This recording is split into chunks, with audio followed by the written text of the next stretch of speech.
이 자리에 나와 예배하는 우리 모든 성도님들, 인터넷으로 가정에서 예배하고 계신 우리 모든 성도님들 한 분 한 분이 하나님의 선한 손을 철저하게 의지하는 그런 은혜, 그런 지혜가 있기를 주님의 이름으로 축원합니다. 아멘. 우리 모든 사람이 세상을 살 때 바라는 바램이 있습니다. 그 바램을 목적이라고 하기도 하고 자신 개개인에 주신 사명이라고도 얘기를 합니다. 그런 바램과 목적, 하고자 하는 이런 것들을 할 때에 여러분 어떻게 하십니까? 무턱대고 덤비면은 낭패를 볼 수가 있습니다.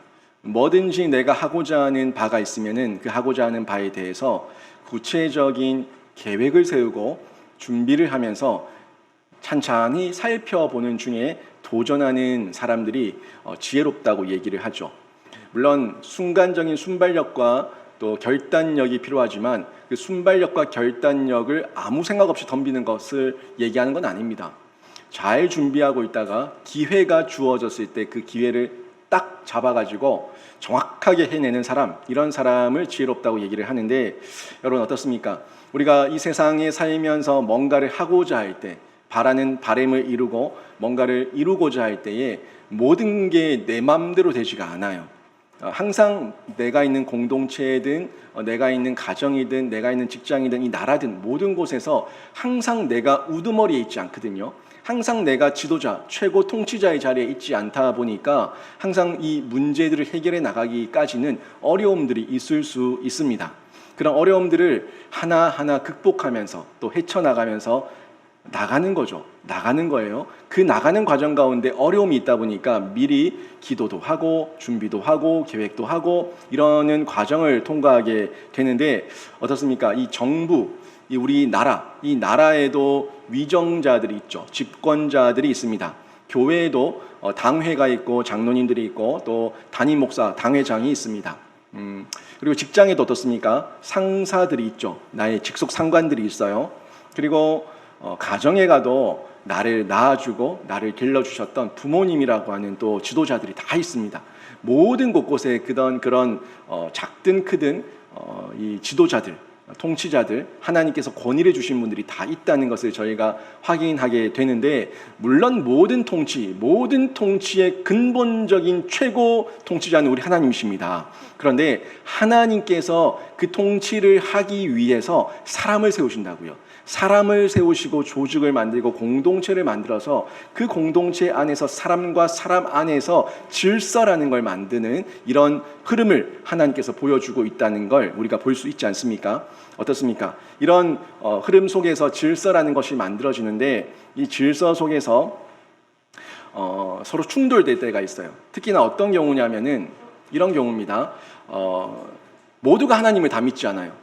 모두가 하나님을 다 믿지 않고 모두가 하나님 앞에서 그 비전과 사명을 받은 사람들이 아니다 보니까 이 질서 아래 있기는 있는데 하나님을 안 믿는 사람이 있어요. 하나님을 안 믿는 사람과 하나님을 믿는 내가 있는데 그 안 믿는 사람이 지도자예요. 나를 다스리는 직속 상관이에요. 이런 경우는 어떨까요? 부딪힘. 이 부딪힘이 생길 수밖에 없겠죠. 나의 신념과 맞지 않고 내가 생각하는 바와 맞지 않을 때 부딪힘이 생깁니다. 이런 부딪힘이 생길 때 여러분은 어떻게 해결해 나갑니까? 이런 부딪힘이 생겼을 때 충돌이 일어날 때 어떤 자세로 우리가 태도를 가지고 반응하면서 이 문제를 풀어나가야 될까요? 이 모습에 대해 가지고 우리가 오늘 느헤미야 말씀을 함께 살펴보면서 느헤미야에게 하나님의 지혜가 있었구나. 느헤미야에게 하나님의 지혜가 있어서 이 회복을 잘 준비할 수 있었구나 하는 것을 발견하게 되는데 잘 보시라고요. 느헤미야 바로 위에 자기가 모시는 분이 어떤 분이에요? 어떤 사람이에요? 아닥사스다 왕인데 이 아닥사스다 왕은 하나님을 몰라요. 하나님을 안 믿는다고요.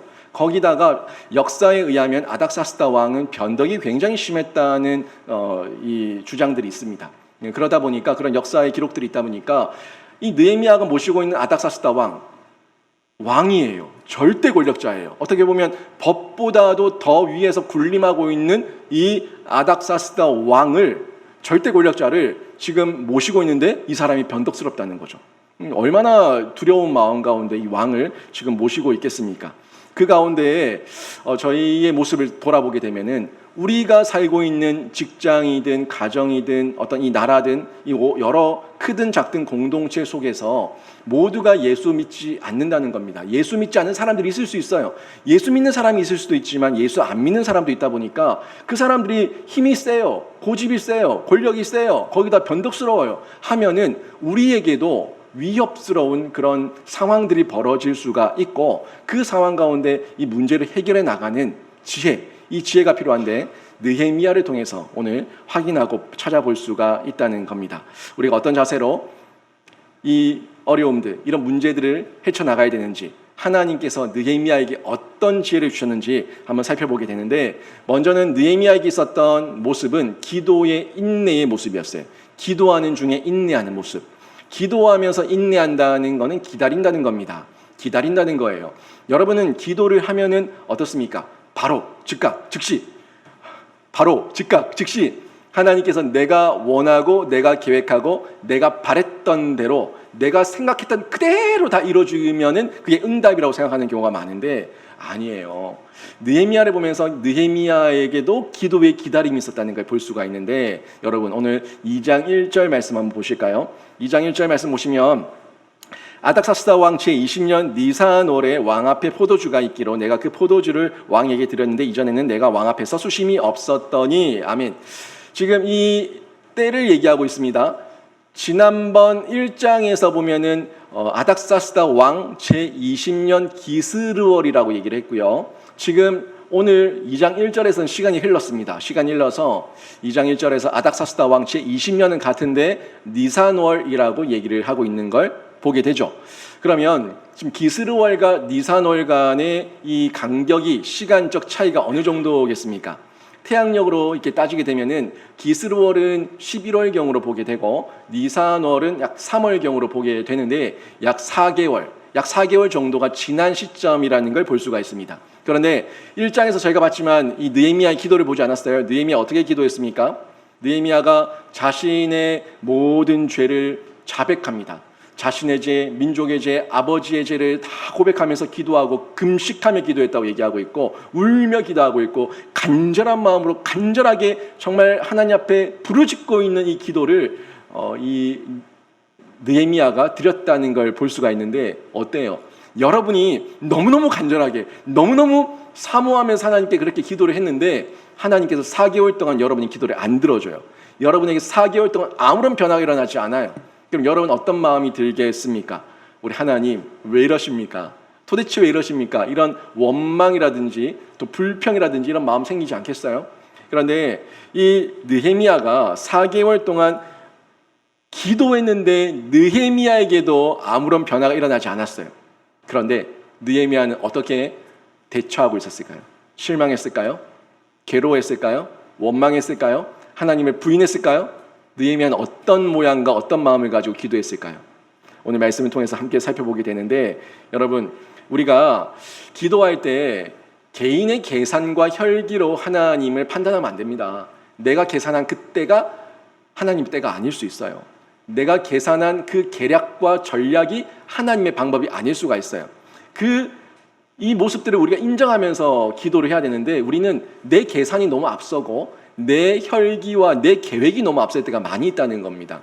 느헤미야는 어떻게 보면 4개월 동안 기다리는 중에 본인도 그런 급박한 마음, 긴급한 마음이 있었겠지만 이런 마음들이 내려놓으면서 겸손해지면서 부드러워지면서 하나님 앞에 기다리는 그런 시간이었겠지 않겠습니까? 그런 시간이었기 때문에 느헤미야가 끝까지 기도할 수 있었고 끝까지 사명을 감당할 수 있었고 하나님께서 기회를 주실 때 기회를 딱 잡아가지고 하나님 앞에서 그 지혜의 열매를 맛보게 되는 그런 역사의 주인공이 되었다는 겁니다.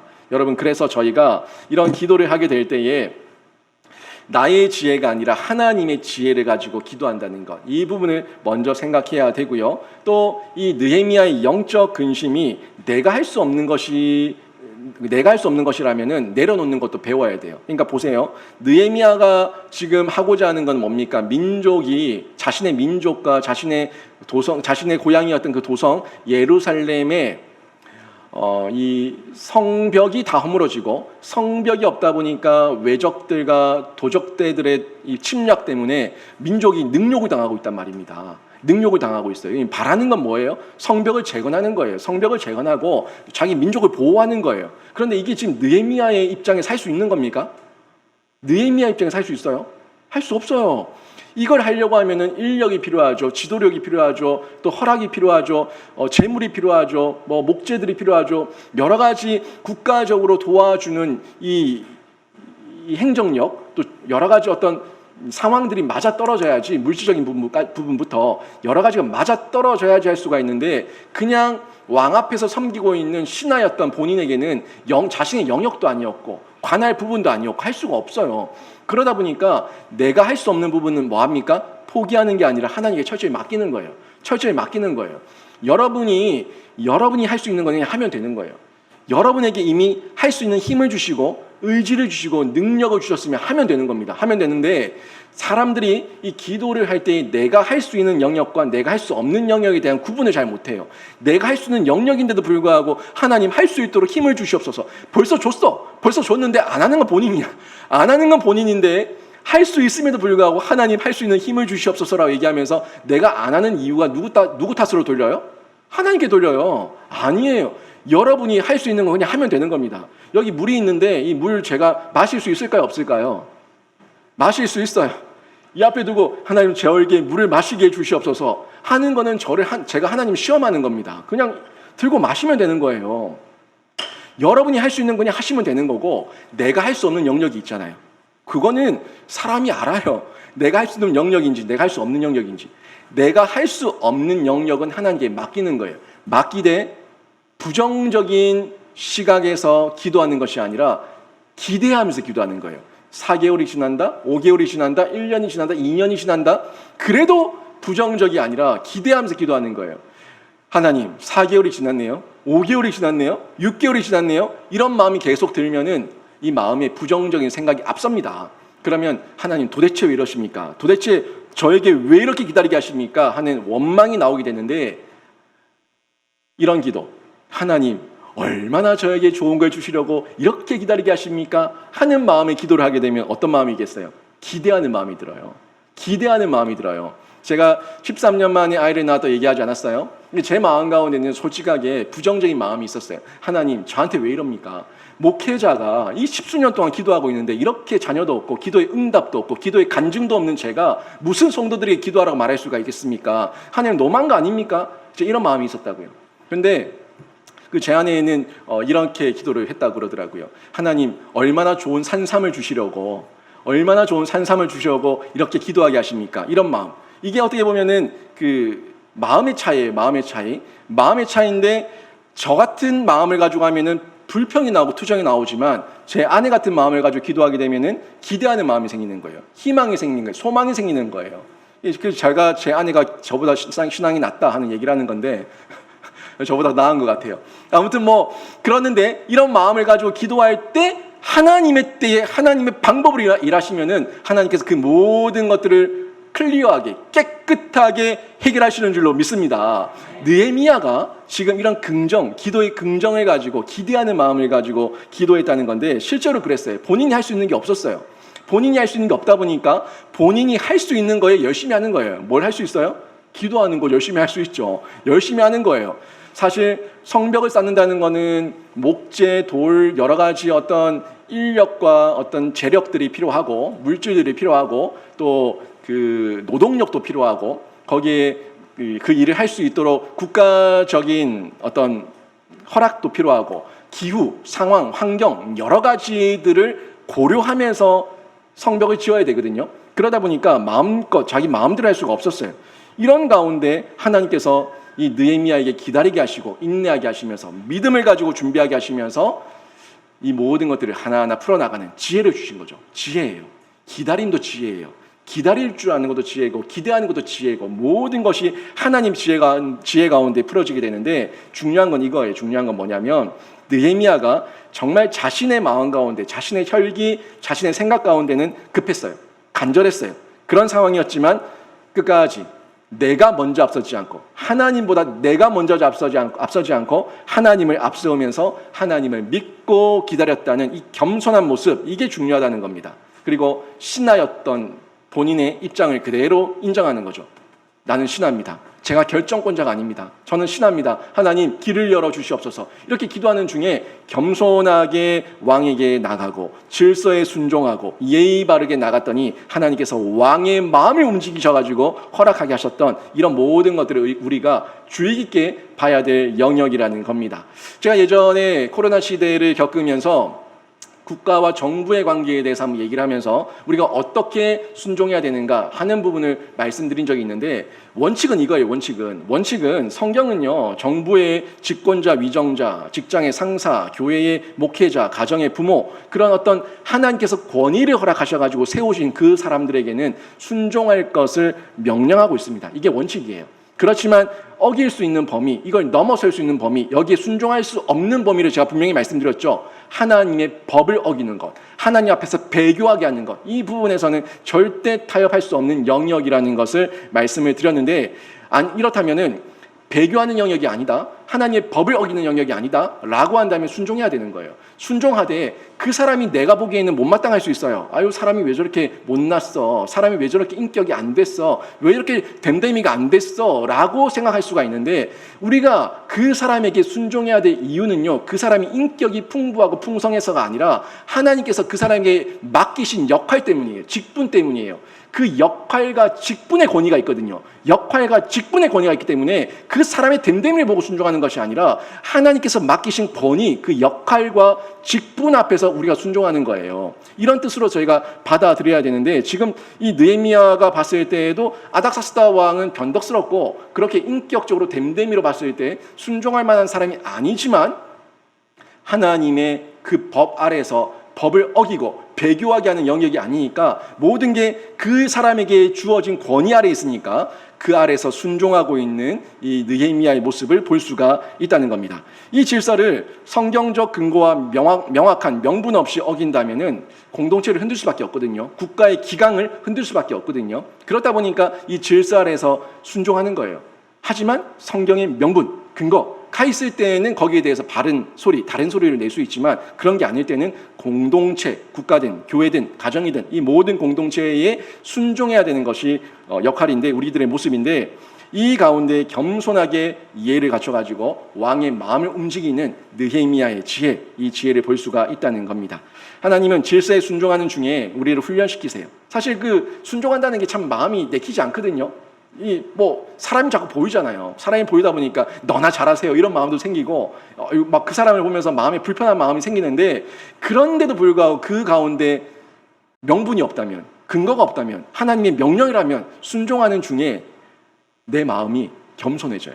훈련되어지는 거예요. 훈련되어지고 그 가운데서 여유로운 마음이 생기는 이런 과정을 가지게 되는데, 여러분, 느헤미야의 순종의 이 본을 좀 보시고 배우시면서 여러분도 마음에 들지 않는 상사나 마음에 들지 않는 삶 가운데, 일상 가운데 지도자가 있다고 하더라도 그들의 마음을 하나님의 선한 손으로 옮기는 지혜 가운데 풍성하게 들어가시고 맛보시기를 주님의 이름으로 축원합니다. 그 가운데 우리가 또 봐야 될 게, 느헤미야가 이 기도 가운데 근심함이 있어요. 이 근심함을 잘 봐야 되는데요, 근심이라고 하는 단어는 그냥 부정적으로 볼 수가 있죠. 그런데 육적인 근심이냐, 영적인 근심이냐, 육적인 근심이냐, 영적인 근심이냐, 이걸 구분하셔서 좀 보셔야 돼요. 한번 볼까요? 오늘 2장 1절 2절 말씀 연결해서 같이 한번 보시면, 아닥사스다 왕 제20년 니산월에 왕 앞에 포도주가 있기로 내가 그 포도주를 왕에게 드렸는데, 이전에는 내가 왕 앞에서 수심이 없었더니 왕이 내게 이르시되 내가 병이 없거늘 어찌하여 얼굴에 수심이 있느냐, 이는 필요한 내 마음이 근심이 있음이로다 하더라. 그때 내가 크게 두려워하여. 아멘. 지금 여기서 근심을 표현하고 있는 이 표현들이, 근심이라는 단어도 직접 나오지만 수심이라고 하는 단어가 나오죠. 수심이 나오는데, 이 수심은 나에게 무거운 짐이에요. 나에게 아픈 상처예요. 이런 상처, 짐, 이게 수심이에요. 이 마음이 나를 누르니까 내 얼굴에 그림자가 비추는 거죠. 근심이 보이는 거예요. 이거를 지금 왕이 먼저 발견하고 얘기를 하고 있는 겁니다. 여러분 어떻습니까? 신하가 왕에게 자신의 얼굴에 근심을 보인다? 이건 큰 죄입니다. 큰 죄입니다. 우리 사극 같은 거 보시면 어때요? 왕 얼굴 함부로 볼 수 있어요? 못 봐요. 그냥 쳐박고 있습니다. 훅 쳐박고 있어요. 그리고 왕에게 뒷모습 보입니까? 못 보여요. 뒷걸음질 쳐가지고 뒤로 퇴청해요. 그만큼 왕의 권위 앞에서 자신의 얼굴 관리라는 것은 엄청난 거였습니다. 자기 관리해야 되고 자기 표정 관리해야 돼요. 왕에게 이런 모습, 인상 쓰는 모습 혹시라도 드러났다가는 바로 그 자리 죽어. 그런데 지금 왕이 아닥사스다 왕, 이 페르시아 제국의 왕이었던 이 사람이 느헤미야에게 야, 너 얼굴 왜 그래? 너 얼굴 왜 그래? 이게 묻는 거예요. 이 얼마나 두려운 일입니까? 이 상황 가운데 지금 나타나게 되는데 느헤미야가 수심을 보인 거죠. 결국에는 마음에 근심이 있다 보니까 자기가 할 수 없는 영역이지만 어떻게 할고 생각하다 보니까 순간적으로 이 근심이 나타난 거예요. 수심이. 그런데 이 느헤미야의 근심은요 좀 달랐어요. 그러니까 왕이 대하는 태도도 달라요. 육체의 불만 때문에 나오는 근심이 아니거든요. 영적인 근심이었거든요. 영적인 근심이다 보니까 이 표현이 다르게 나타나게 되는데 여러분에게 근심이 있을 때 어때요? 육신의 근심이 많아요? 영적인 근심이 많아요? 영혼이 잘 돼야 범사가 잘 되는데 영혼은 둘째치고 범사만 생각하는 육체적인 근심이 여러분에게 많이 있지 않습니까? 영혼이 잘 되면 범사가 잘 되는 이 흐름 가운데에 영적 근심을 가지고 영적으로 깨끗하고 정결하고 순결하고 거룩하게 만드는 작업들을 먼저 나가야 되는데 우리 삶 가운데는 육적인 근심이 많이 드러나는 경우가 자주 드러나는 경우가 훨씬 많다는 거죠. 근데 느헤미야는 좀 달랐어요. 이 영적인 근심이에요. 얼굴에 나타난 이 근심이 육적인 게 아니라 영적인 근심이었는데 자신의 죄로 인한 근심, 아버지의 집에 대한 죄에 대한 근심, 나라와 민족에 대한 근심, 이런 근심들, 또 교회를 위한 근심, 이런 근심들이 계속해서 드러나다 보니까 이 근심을 통해 가지고 하나님 앞에서 또 기회를 얻게 되는데 여러분 영적인 근심을 가지셔야 돼요.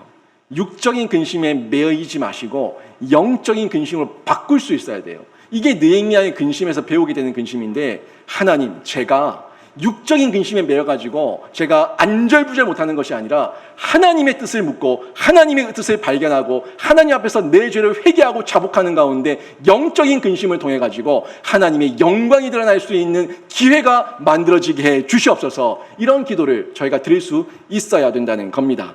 여러분 어떻습니까? 직장으로 인한 그런 근심도 있죠. 경제적인 상황으로 인한 근심, 육체적인 연약함으로 인한 근심, 이런 근심들이 여러분들에게 여러 면에서 있을 수가 있는데 여러분들에게 있는 그런 육체적인 근심을 영적으로 바꿀 수 있는 지혜, 영적으로 바꿔서 영적으로 이해하고 적용하고 해석하고 하나님 앞에서 뜻을 발견하면서 그렇구나, 이게 영적인 문제였구나, 영적으로 바뀌면 육적으로 해결이 되는구나 하는 것을 생각하시면서 영적인 근심 가운데 더욱더 깊은 기도의 도전이 있기를 주님의 이름으로 축원합니다. 이 영적 근심이 있어야지 기도가 터져 나오는 거거든요. 육적인 거는요 그냥 머리 싸매고 들어눕는 거예요. 근데 영적인 근심은 하나님이 해결한다는 걸 아니까 하나님 앞에서 하나님께 간구하는 이런 기도로 바뀌는 거예요. 이걸 우리가 느헤미야를 통해서 배우게 되는데 이게 순식간에 된 게 아니에요. 일상의 노력이 있었어요.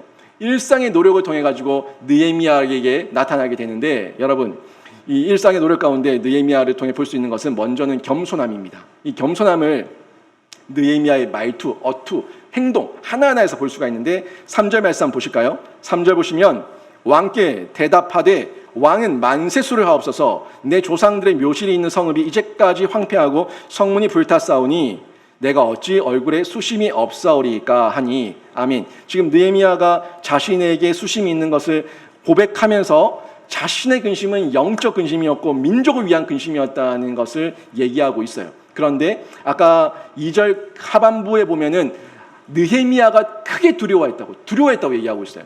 왜 두려워했냐면 아닥사스다 왕이 물어요. 너 얼굴이 왜 그러냐? 이렇게 물었는데 이게 느헤미야를 도와주기 위해 가지고 진짜 너 원하는 게 뭐냐? 너 무슨 걱정 있어? 내가 해결해 줄게. 이런 의도에서 물었을 수도 있고 아니면 네가 감히 내 앞에서 얼굴에 그림자를 띄워?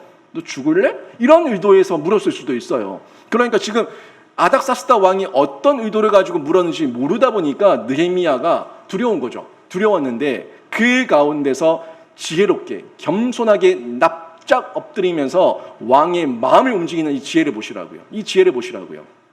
지금 뭐라고 얘기합니까? 지금 만세수를 하옵소서, 왕에게 만세수를 하옵소서라고 얘기하고 있는데, 지금 온유한 마음 그리고 솔직한 마음, 그러면서도 왕에게 무례하지 않은 마음을 가지고 지금 얘기를 하고 있는 거예요. 어떤 상황이에요? 내 생명이 달려 있어요. 말 한마디 잘못하면 죽을 수 있어요. 그런 상황이에요. 어떻게 될지 아무도 모르는 상황이에요. 그 상황 가운데 지금 왕은 만세수를 하옵소서라고 얘기하고 있는데, 여러분, 이 만세수를 하옵소서, 이게 어떻게 봅니까? 여러분은 야, 느헤미야도 아첨하네, 아부하네, 이렇게 느끼세요? 저는 그렇게 보지 않습니다. 느헤미야는 아주 지혜롭게 왕을 움직일 줄 아는 지혜를 가진 거예요. 여러분 삶 가운데 직장 상사들이 있고 또 위에 어떤 지도자들, 통치자들이 있을 때 그 사람들과 내가 그 사람들의 고개 숙이기 싫어가지고 대들고 싸우고 부딪히고 막 그러면은 여러분 인생이 평탄치 않습니다. 행복하지 않아요. 그 행복은 그 지혜 가운데 찾는 건데, 하나님께서 그 사람을 세웠다는 걸 인정하면서 그 사람을 선용할 수 있는 지혜가 필요한 거예요. 그 사람을 움직일 수 있는 지혜가 필요한 거예요. 내가 들이댄다고, 내가 싸운다고, 내가 부딪힌다고 움직일 수 있으면 그렇게 하세요. 그런데 대부분은요, 그렇게 하면은 내 생활이 엉망이 돼요. 진짜 왕을 움직일 수 있는 것, 진짜 통치자들과 지도자들과 상관들을 움직일 수 있는 지혜를 여러분이 느헤미야를 통해서 배울 필요도 있다는 거예요. 이거는 자기 자존심 세우는 문제가 아닙니다. 하나님께서 이 사람을 통해 가지고 이 사람을 움직이셔 가지고 큰 역사를 이룰 수가 있다면, 하나님 이 사람의 마음을 움직일 수 있도록 저에게 입술의 지혜를 더하여 주시옵소서, 저의 혀의 지혜를 더하여 주시옵소서, 제 마음의 지혜를 더하여 주시옵소서 할 수 있어야지요. 그런 거예요. 그렇게 가는 겁니다. 지금 느헤미야가 만세수를 하옵소서라고 얘기를 하고 있고, 또 얘기를 하는데 신념을 굽히지 않되 최선의 노력을 다하면서 겸손하고 지혜롭게 얘기를 하면서 뭐라고 얘기하는지 보십시오. 내 조상들의 묘실에 있는 성읍이 황폐하고 성문이 불탔사오니 근심할 수밖에 없습니다 라고 얘기하고 있어요. 페르시아 제국도 이 조상이라고 하는 이 조상신에 대한, 조상을 섬기는 것에 대한 아주 강한 이 풍토가 있던 나라였는데, 그 나라에서 이 왕에게 제가 근심이 있었던 이유는 저 때문이 아니라, 다른 이유가 아니라 제 조상들이, 제 아버지, 어머니, 할아버지, 할머니의 그 묘실이 회파되어서 제 마음이 아픕니다 하는 얘기를 하면서 그들의 동정을 받게 되는 거죠. 그들의 마음을 사게 되는 거죠. 그런데 이 가운데 잘 보세요. 조상들의 묘실이라 얘기해요. 예루살렘 성이라 얘기하지 않습니다. 이스라엘이라 얘기하지 않습니다. 조상들의 묘실이라 얘기를 하고 있어요. 이 부분도 굉장히 지혜롭다고 저는 지혜로웠던 표현이라고 발견하게 되는데, 이 부분을 이해하기 위해서는 에스라서의 성전 건축과 함께 보셔야 됩니다. 성전 건축에 보면은 에스라 4장에 보면은 왕들의 이름이 여러 명이 등장하게 되는데, 이 왕들의 이름이 지금 느헤미야 앞에 서 있는 아닥사스다 왕과 이 연결되면서 혼란스러울 수 있습니다. 그래서 이 부분을 제가 조금 정리해드리고 이어서 내용을 좀 볼 건데, 1차 포로기한 때에 고레스 왕 때죠. 1차 포로기한 때에 스룹바벨이 어디로 갑니까? 이 예루살렘으로 돌아가가지고 성전을 건축하기 시작합니다. 하지만 성전 건축하면서 어떻게 돼요? 금방 멈춰요. 대적들이, 방해꾼들이 너무 많아가지고 금방 멈추게 됩니다. 이때 성전 건축을 방해하고 고소 고발을 많이 했었던 이 사람들이 많았죠. 그때에 아하수에르 왕이 있었어요. 이 아하수에르 왕 때에 고소 고발이 아주 너무 많이 벌어져가지고 그 사람들에게, 관리들에게 뇌물을 주면서 공사를 막았다고 에스라서에 기록하고 있습니다. 4장에.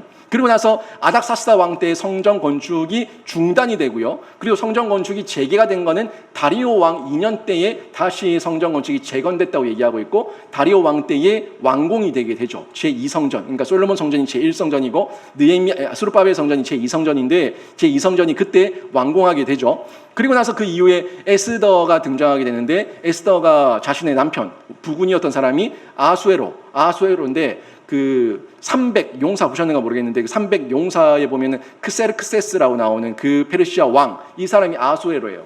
이 사람이 등장하게 되고 2차 포로기한, 에스라를 통해서 2차 포로기한, 3차 느헤미야를 통해 가지고 3차 포로기한, 이 2차 3차의 포로기한을 허락했던 왕이 또 아닥사스다예요. 잘 보세요. 성전 건축 고소 고발 때에 아하수에로 왕이 나오고, 에스더의 남편 아하수에로가 나오고, 성전 건축을 중단한 사람이 아닥사스다가 나오고, 또 그 성벽 재건할 때 2차 3차 포로를 귀환한 사람이 아닥사스다가 나와요. 그러다 보니까 성경 읽다 보면 이 내막을 모르고 보다 보면은 야 아닥사스다가 또 부활했다. 아하수에로가 또 나타났네. 시간이 되게 많이 지났는데 이러면서 헷갈려하는 그런 경우들이 있는데 성경에서는 뭐 아닥사스다, 아하수에로 그냥 이름을 얘기하고 있지만 1세, 2세 이런 걸 표시하지 않습니다. 1세, 2세를 표시하지 않다 보니까 그냥 이름만 이렇게 쭉 거론하고 있는데 지금 느헤미야 왕 앞에 있는 아닥사스다는 성전 건축을 중단했던 아닥사스다가 아니에요. 다른 아닥사스다예요. 도표를 한번 보시면은 이렇게 좀 정리가 되는데 이거 나중에 뭐 사진 한 장 찍어 놓으시든지 다시 나중에 영상을 통해 다시 한번 보시면은 에스라서를 볼 때와 느헤미야서를 볼 때 포로기한 때에 이 왕들이 어떤 일을 했고 그때 포로기한 시기가 어땠는지 이 내용들을 살펴보는데 도움이 되실 겁니다. 잘 보시면은 보세요. 에스라 2차 기한은 458년 그때였고 지금 444년에 아닥사스다 지금 왕 때에 3차 포로기한이 이루어지게 되죠. 그 기스르월, 니산월 이렇게 나오게 되는데 스룹바벨에 대한 인도 그 1차는 저 위로 올라가죠. 536년 저 위에까지 쭉 올라가게 되는데 이런 역사적인 흐름들을 보셔야 돼요. 근데 잘 보셔야 될 게 뭐냐면은 이 왕들 시대 때마다 늘 예루살렘이야. 늘 이스라엘이야. 늘 유대인이야. 이 문제들이 끊임없었어요. 끊임없이 계속해서 일어났다고요. 그 나라의 이슈였다고 이슈. 에스더 왕 때는 에스더 여왕 때 에스더 왕비 때 그 아수에로 왕 때는 어땠습니까? 그 유대인들을 다 멸절하려고 했던 불임절 사건도 있었고 지금 방금 느헤미야 얼마 전에 에스라가 귀환해서 이렇게 고국으로 돌아갔는데 다른 관료들이 보기에는 다른 신하들이 보기에는 뭐 계속해서 예루살렘 이스라엘 유대인 이러니까 시기 질투를 받을 수 있는 아주 좋은 상황이었어요. 그러다 보니까 느헤미야가 예루살렘이라는 말을 쓰지 않습니다. 유대인이라는 말을 쓰지 않습니다. 그리고 내 조상들의 묘실이라고 얘기를 하면서 겸손하면서도 지혜롭게 왕에게 얘기하는 것을 볼 수가 있는데 여러분 같은 말도 어떻게 말하냐에 따라서 사람을 살릴 수도 있고 죽일 수도 있어요. 느헤미야가 여기서 예루살렘을 계속 얘기하고 우리의 하나님을 얘기하고 유대인을 얘기하고 막 그랬으면은 다른 관료들에게 엄청난 핍박과 또 방해를 받았을 수도 있습니다. 하지만 지금 느헤미야는 왕 앞에서 지혜롭게 접근하고 무례하지 않게 이 문제들을 해결해 나가는 것을 볼 수가 있죠. 그러면서도 마지막에 뭐라고 얘기해요? 어찌 수심이 없겠습니까? 제가 이런 상황인데 어찌 수심이 없겠습니까? 라면서 당당하게 얘기를 하는 것을 볼 수가 있는데 여러분의 무너진 영적 성벽을 재건하기 위해서 어떤 노력을 하고 있습니까? 여러분 어떤 노력을 하고 있습니까? 도움이 필요한 주변 사람들이 있다면 그 사람들에게 적절한 언어와 표현으로 태도로 당당하면서도 지혜롭게 접근을 하셔야 된다는 거예요. 최종적으로 마음을 움직이는 분, 최종적으로 사람의 마음을 움직이는 분은 우리 하나님이시라고 하는 이 믿음을 가지고 지혜롭게 접근하고 지혜롭게 표현해야 된다는 겁니다. 제가 직장생활 할 때에 음주 문화와 그 회식 문화, 이 술 문화 때문에 굉장히 많이 괴로웠었는데 그때 제가 직장 동료들과 상사들과 계속해서 싸웠다면 제가 직장생활 할 수 있었겠습니까? 못합니다. 제가 겸손하면서 지혜롭게 말하는 거예요. 하지만 당당하게 말하는 거예요. 저는 이랬으면 좋겠다. 저는 이러기를 원한다. 저에게 이렇게 해달라. 요청하지만 제가 해야 될 역할과 직분과 모습 가운데 충실하게 하면서 제 일을 다 하면서 제가 해야 될 말을 당당하게 얘기하는 거예요. 하지만 겸손하게. 하지만 지혜롭게. 그렇게 말하는 중에 그 사람들의 마음이 바뀌는 거예요. 아, 그렇구나. 이렇게 해주면은 이 사람은 더 능률이 오르구나, 효율적이구나 하는 것을 인정하면서 안 건드는 거예요. 이 모든 것들을 하나님께서 우리의 입술에 지혜를 주셔가지고 그들의 마음을 바꾸시는 놀라운 일을 행하시는 줄로 믿습니다. 이 가운데 저희가 하나하나 준비해 나가는 거죠. 준비를 해 나가는데 몇 가지를 좀 볼 거예요. 이 준비하는 모습들을 여러 모습으로 볼 수가 있는데 먼저 보시게 되는 게 4절 말씀 보시면은 왕이 내게 이르시되 그러면 내가 무엇을 원하느냐 하시기로 내가 곧 하늘의 하나님께 묵도하고 아멘. 지금 여기서 볼 수 있는 느헤미야 준비된 자세 어떤 자세입니까? 기도하는 자세죠. 첫 번째 준비된 자세가 다른 것이 아니라 기도하는 자세였던 겁니다. 지금 왕이 물어요. 너 원하는 게 뭐냐? 그러면 너 원하는 게 뭐냐? 이렇게 물었을 때 버벅대지 않고 바로 즉각 즉시 하나님 앞에서 묵도하고 말하는 이 느헤미야를 보시라고요. 여러분 이게 실력입니다. 여러분의 영적 실력이 있습니까? 여러분의 신앙의 실력이 있습니까? 세상에서만 실력을 얘기할 것이 아니라 여러분에게 하나님께서 영적 실력을 배양할 수 있도록 기회 주실 때 마음껏 기도하시고 마음껏 묵상하시면서 여러분의 영적 실력을 키우시기를 바랍니다. 이게 느헤미야의 실력이었다고요. 왕이 물어요. 두려운 존재였던 왕이 물어요. 그런데 그 자리에서 내가 곧 하늘의 하나님께 묵도하고, 이게 느헤미야의 실력이었다는 건데, 이 실력은요 한순간에 만들어진 게 아니라 일상입니다. 일상 가운데 말씀을 묵상하고 말씀을 적용하고 기도하는 가운데 이 실력이 만들어진 겁니다. 그리고 정확하게 용기와 담대함을 가지고 정확하게 하나님께 기도를 하는데, 5절 6절 말씀 한번 보실까요? 5절 6절 보시면 이제 느헤미야가 얘기를 합니다. 왕에게 아뢰되 왕이 만일 좋게 여기시고 종이 왕의 목전에서 은혜를 얻었사오면 나를 유다 땅 나의 조상들의 묘실이 있는 성읍에 보내어 그 성을 건축하게 하옵소서 하였는데, 그때에 왕후도 왕 곁에 앉아 있었더라. 왕이 내게 이르시되 내가 몇 날에 다녀올 길이며 어느 때에 돌아오겠느냐 하고 왕이 나를 보내기를 좋게 여기시기로 내가 기한을 정하고. 아멘. 여기서 또 준비된 모습 봅니다. 어떤 모습입니까? 준비된 표현이죠. 준비된 표현이에요. 지금 말하고 있는 표현을 보시라고요. 왕에게 어떻게 표현하고 있는지 보시라고요. 잘 보시면 왕이 좋게 여기시고 종이 은혜를 얻었사오면 얼마나 자기를 낮춥니까? 왕이 좋게 여기시고 종이 왕의 목전에서 은혜를 얻었사오면 이렇게 겸손하게 얘기를 하니까 아닥사스다, 이 왕의 마음이 녹아버리는 거예요. 녹아버리면서 그래, 그러면 너 언제 돌아오겠느냐? 언제 돌아오겠느냐? 너는 나에게 필요한 존재니까 너 언제 돌아오겠느냐? 라고 얘기하면서 애정까지 표현해주는 아닥사스다의 이 모습을 볼 수가 있습니다. 거기다가 자리가 어떤 자리예요? 제가 초반에도 얘기했죠. 아닥사스다는 변덕스러웠던 왕이었는데 하나님께서 변덕스러운 그 왕이 변개치 못하도록 공적인 자리에서 이 모든 것을 허락하게끔 자리를 마련하신 거예요. 하나님이 마련하신 거예요. 지금 그 곁에, 왕 곁에 누가 있어요? 왕후가 있어요. 왕후가 곁에 있다는 얘기는요 공적인 자리예요. 왕후가 곁에 있다는 것은 어떤 행사 자리였던지 어떤 공적인 자리였는데, 그 자리에서 왕이 느헤미야의 얼굴을 주목했고, 왕이 느헤미야의 얼굴을 보고 왕이 느헤미야에게 말을 걸었고, 왕이 느헤미야에게 내가 뭐 해줄까 묻고 있는 거예요.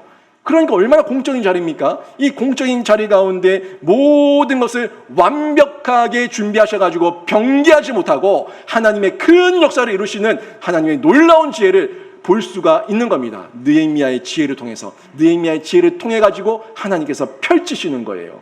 이 모습을 보게 되는데, 세 번째가 이제 보게 되는 게 준비된 요구를 하고 있어요.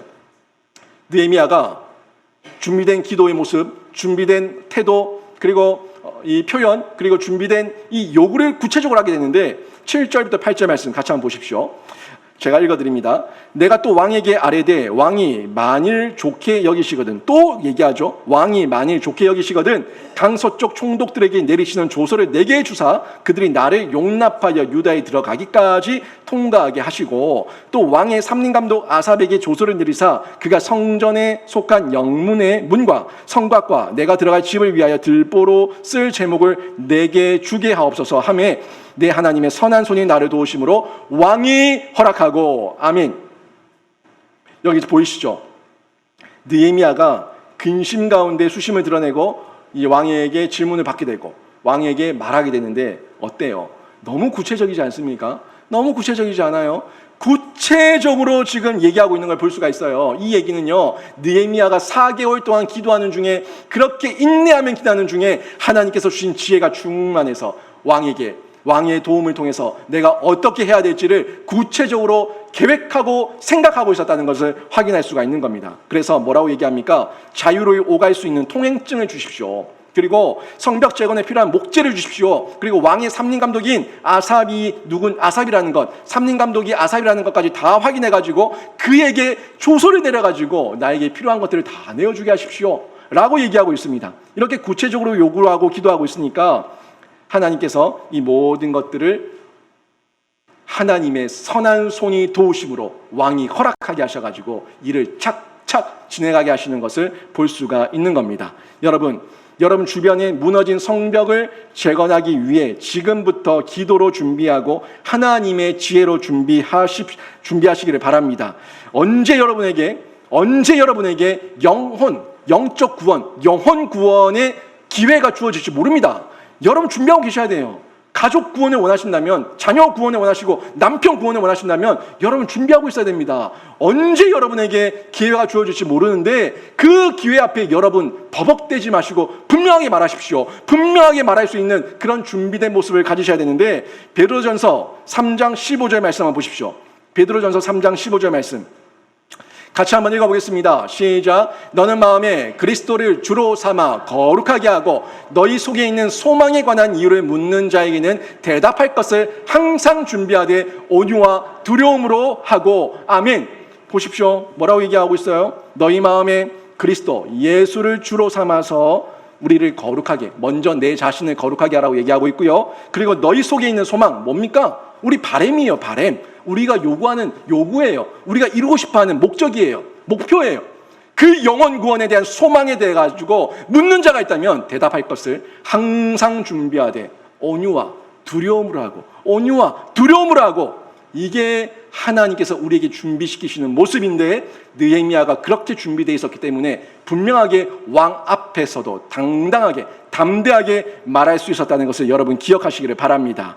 결국 뭡니까? 여러분, 내 하나님의 선한 손, 내 하나님의 선한 손이 도우시면은 모든 것들을 느헤미야에게 왕이 허락했던 것처럼 역전, 변화, 변경, 새로운 역사가 시작될 줄로 믿습니다. 이 역사가 시작될 때 여러분 항상 순탄하면 좋겠는데 그렇지 않아요. 육신의 장막을 벗고 영원한 천국, 저 새하늘과 새 땅에 가기 전까지 우리에게 끊임없이 회방꾼이 있습니다. 회방자들이 있어요. 그것 또한 대비하셔야 됩니다. 느헤미야는요, 앞으로 느헤미야에서 계속 묵상해 나갈 건데, 느헤미야가 이 회방꾼들을 어떻게 대비하고 있었는지까지도 우리가 볼 수가 있어요. 대단합니다. 대단합니다. 그 가운데 오늘 8절부터 10절 보면은 이미 이 회방꾼의 등장을 예고하고 있어요. 한번 볼까요? 8절 10절 말씀 제가 읽어드립니다. 내 하나님의 선한 손이 나를 도우심으로 왕이 허락하고 군대 장관과 마병을 보내어 나와 함께 하시기로 내가 강 서쪽에 있는 총독들에게 이르러 왕의 조서를 전하였더니, 호론 사람 산발락과 종이었던 암몬 사람 도비아가 이스라엘 자손을 흥하게 하려는 사람이 왔다함을 듣고 심히 근심하더라. 아멘. 여러분, 지금요 느헤미야가 3차 포로 귀환할 때는요 군대 장관이 있어요. 군대 한마디로 이 군인들, 장군들이 함께 동행했다고 얘기하고 있어요. 마병들이 동행했습니다. 2차 포로 귀환 때에 에스라가 이 포로 귀환했었던 그때하고는 차원이 달라요. 차원이 다릅니다. 이거 완전히 예루살렘 입장에서 봤을 때는 느헤미야가 금이 환영하는 그런 모습이에요. 그런 모습으로 엄청난 이 권위를 가지고 예루살렘으로 귀환하게 되는데, 다시 돌아가게 귀환하게 되는데, 그때에도 회방꾼이 있다고요. 모든 것이 다 완벽하게 이루어졌다 싶은데도 그때도 회방꾼이 있다고요. 늘 준비해야 됩니다. 그 회방꾼이 누구예요? 산발락과 도비아예요. 이 산발락과 도비아는요 우리에게 내적인 회방꾼과 외적인 회방꾼으로 구분됩니다. 내적인 회방꾼이 있고 외적인 회방꾼이 있어요. 이름을 잘 보세요. 이 사람들의 이름을 보면요 이름의 뜻이 있는데, 이 도비아는 어떤 뜻을 가지고 있냐면 주는 선하시다, 하나님은 선하시다, 믿는 사람을 가장한 자인데, 믿는 자를 가장한 자인데 이 사람은 교회 내의 회방꾼이에요. 신앙 공동체 안의 회방꾼이에요. 또 산발락은 월신이 생명을 준다. 우상 숭배, 이방 이교도인데, 이방신을 믿는 자인데 이 월신이 나에게 생명을 준다고 얘기하는 이런 이교도, 결국 교회 밖, 우리 신앙 공동체 밖의 회방꾼이었다는 것을 볼 수가 있습니다. 이렇게 회방꾼들이 있는데 중요한 부분은요, 당연히 교회 밖에, 신앙 공동체 밖의 회방꾼은 뭐 그럴 수 있다고 볼 수 있겠죠. 이 자들도 대비해야겠지만 우리가 더더욱 대비해야 되는 게 교회 내의 회방꾼이에요. 교회 안에 믿는다고 얘기하면서 은근히 들어와가지고 이관계를 쓰고 이간질시키고 사람들을 험담하고 분열시키는 이 사람들 조심해야 된다는 거예요. 이 사람들은 진짜 하나님 믿는 사람이 아니에요. 하나님 믿는다고 얘기하면서 이곳에서 듣고자 하는 거는 복이에요. 복. 잘 된다, 잘 된다, 잘 된다. 이 얘기를 듣고 싶은 거예요. 그 사람들은요, 하나님의 말씀 그대로 다 믿지 않습니다. 말씀 중에 취사 선택한다고요. 나에게 복을 얘기하고 나에게 잘 된다고 얘기하는 것만 선택. 징계, 저주, 심판 얘기하면은 어디 그런 게 있냐고, 어디 그런 게 있냐고. 목사가 말이야, 어디 징계를 얘기하면서 성도를 길을 꺾어 놓는다고. 이렇게 얘기하는 사람들은요, 그 사람들은 하나님 말씀을 다 믿는 사람 아니에요. 하나님 말씀은요, 복도 있고 징계도 있어요. 복도 있고 징계도 있어요. 그 모든 것들을 통해 가지고 결국에 복 주시기 원하는 그 말씀이 하나님의 말씀인 줄로 믿습니다. 그 징계를 얘기한 거는 죽이기 위한 게 아니고 돌아오라는 거예요. 돌아와서 같이 행복하자고, 같이 살자고, 같이 영원한 영생을 누리면서 살자고, 돌아오라고 얘기하는 하나님의 복 주기 위한 메시지인데, 지금 이 땅만 보이거든요. 이 땅에서 얘기하는, 그냥 흔히 얘기하면 저기 복채 주면은 부적서 주고 복채 주면은 복 빌어주는 그런 무당, 굿하는 사람들, 그런 사람들 같이 생각하면서 하나님을 생각하는 이런 종교 다원주의에 빠지는 사람들, 종교 다원주의에 빠지는 사람들이 교회 신앙 공동체 안에 있을 수 있다고요. 도비아 같은 인물이 있을 수 있다고요. 이런 사람들에게 우리가 지혜롭게 권면하고, 지혜롭게 거부하고, 지혜롭게 단호하게 얘기하면서 하나님의 법과 질서와 공의와 정의를 반듯하게 세울 수 있는 그런 공동체를 세워나가야 되는데, 이 준비를 느헤미야가 하고 있었다는 것을 볼 수가 있습니다. 여러분, 앞으로 느헤미야서 계속 묵상하는 가운데 이 느헤미야의 놀라운 지혜, 놀라운 능력, 지도력을 보게 될 건데, 이 내용들을 통해 가지고 여러분의 가정이, 여러분의 자녀들이, 여러분이 원하고 바라는 모든 가족 영혼 구원이 당당하게 이루어지고 하나님 앞에서 간증거리, 감사의 제목이 풍성한 시간이 되기를 주님의 이름으로 축원합니다. 그 가운데 산을 하나 넘었다고 또 산이 없으면 좋겠지만, 산을 하나 넘었는데 또 산이 있을 수 있다고요. 중요한 거는요, 포기하지 않는 겁니다. 여러분, 산 넘어 또 산이 나와도 포기하지 않으면 또 넘을 줄로 믿습니다. 산 넘어 산이 나왔을 때 포기하면은 못 가지만, 산 넘어 산이 나왔을 때 또 포기하지 않고 하나님의 선한 손을 의지하고 도전하면은 그 산을 또 이겨내고 극복하고 결국에는 영원 구원의 그 기쁨을 맛볼 줄로 믿습니다. 이 믿음이에요. 느헤미야 지금 금이 환영하는 것처럼 갑니다. 이제 앞으로 계속 볼 겁니다. 가는데 거기에 엄청난 방해와 위협과 공격이 도사리고 있었는데, 느헤미야가 어떻게 헤쳐나가는지 보시라고요. 보시면 용기가 생기고 담대함이 생기고 지혜가 생길 줄로 믿습니다. 오늘 말씀 정리하면, 여러분 안에 있는 여러 가지 근심이 있을 건데, 이 근심, 육적 근심을 영적 근심으로 바꾸셔가지고 인내하며 기도하시는 중에 영혼이 잘된 같이 범사가 잘되는 복이 있기를 바랍니다. 그리고 준비하십시오. 내가 낸데, 아니요, 교만하지 마시고 겸손하게 준비하십시오. 여러분 주위 가운데 있는 집권자들, 통치자들, 위정자들, 그리고 지도자들, 그 사람들과 하나님의 법 앞에서 배교하는 영역에서 부딪히는 것이 아니라면 순종하시고, 하나님께서 주신 지혜를 가지고 그 사람들을 선용하셔가지고 그 사람들을 통해 가지고 여러분이 바라는 그 바람을 더더욱 놀랍게 바꾸시는 그 일상의 노력을 여러분이 실천하시기를 바랍니다. 그거는요, 자존심도 아니고 아무것도 아니에요. 내가 그냥 그 지도자를 인정하기 싫은 거예요. 그러니까 욕심 부리는 거고, 결국엔 내가 거기서 버티고 있는 거예요. 지도자예요. 지도자면 고개 숙여야죠. 인정해야죠. 그렇지만 그 사람을 바꾸는 거예요. 선용하는 거예요. 이용하는 거예요. 사용하는 거예요. 활용하는 거예요.